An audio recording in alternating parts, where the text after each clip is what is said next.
First of all, Al-Qaeda in Iraq is a small insurgent group.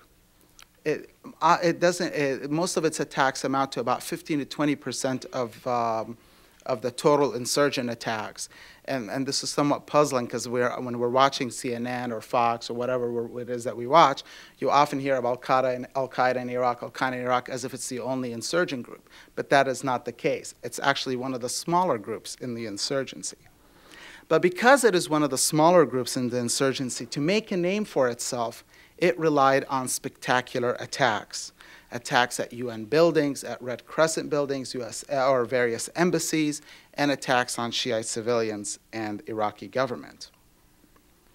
Abu Mus'ab al-Zarqawi, who was one of the founders, or the key founder of Al-Qaeda in Iraq, he in particular had visions of grandeur. He always saw himself as a leader. And to be a leader, you had to make a name for yourself in the Iraqi insurgency. And the way you do it when you have a small cadre and not a lot of, well, essentially you're a foreigner, so naturally you're going to be a small player in a big sea with big fish.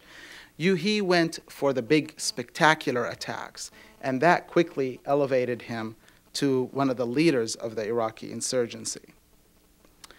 But the second thing that Al-Qaeda in Iraq wanted to do is it wanted to make sure that two things did not develop in Iraq. Two things did not develop. The first is they did not want an Iraqi state to stand on its own 2 feet.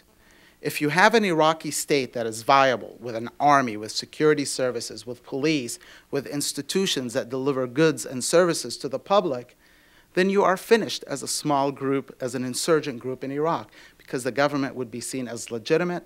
It would have the capacity to crush any rebellion, and it would have the capacity to certainly remove smaller groups like Al-Qaeda in Iraq. So this helps explain why many of the suicide attacks actually target Iraqi police, Iraqi government forces, and their institutions.